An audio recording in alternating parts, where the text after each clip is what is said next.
કેન્દ્ર સરકારે ચોમાસા સત્ર દરમિયાન લોકસભામાં ઓપરેશન સિંદૂર અને પહેલગામ હુમલા પર 16 કલાકની ચર્ચા માટે સંમત આપ્યું. સરકારે સંસદને જણાવ્યું કે એએસઆઈ ખાનગી માલિકીના વારસાગત ઘરોની કોઈ યાદી રાખતું નથી. મહર્ષિ દયાનંદ સરસ્વતીજીની 200મી જન્મજયંતિ અને આર્ય સમાજની 150મી વર્ષગાંઠ નિમિત્તે આર્ય પ્રતિનિધિ સભા જમ્મુ કાશ્મીર દ્વારા જમ્મુમાં વિશેષ સમારોહનું આયોજન કરવામાં આવ્યું.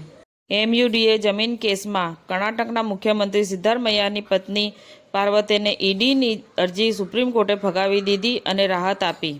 હવામાન વિભાગ દ્વારા આગામી 6 દિવસમાં સમગ્ર રાજ્યમાં ભારે વરસાદની આગાહી. 15થી વધુ જિલ્લામાં યલો એલર્ટ અપાયું. નવા બીટેક વિદ્યાર્થીઓ માટે આઈઆઈટી ગાંધીનગરે પરિવર્તનકારી ફાઉન્ડેશન પ્રોગ્રામનો પ્રારંભ કર્યો. ગાઝા સંઘર્ષ વધ્યો. આઈડીએફે હમાસ કમાન્ડર બશર થાબેતને મારી નાખ્યો. 75 આતંકવાદી સ્થળો પર હુમલો કર્યો. શ્રી સંતોષ ગુરુ દ્વારા લિખિત પુસ્તક મહાવિદ્યાયંત્રમનું વિમોચન કરાયું. વિદેશી દારૂની બોટલો સહિત પાઇલોટિંગ કરતી અલ્ટો કાર સહિત 6.61 લાખનો મુદ્દામાલ ઝડપાયો.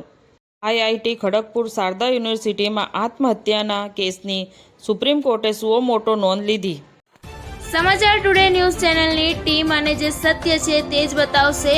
આપ જોતા રહો સમાચાર ટુડે ન્યૂઝ ચેનલ. ગુજરાતની ધરતીનું ગુજરાતીઓ માટે જ, એટલે કે સમાચાર ટુડે ન્યૂઝ.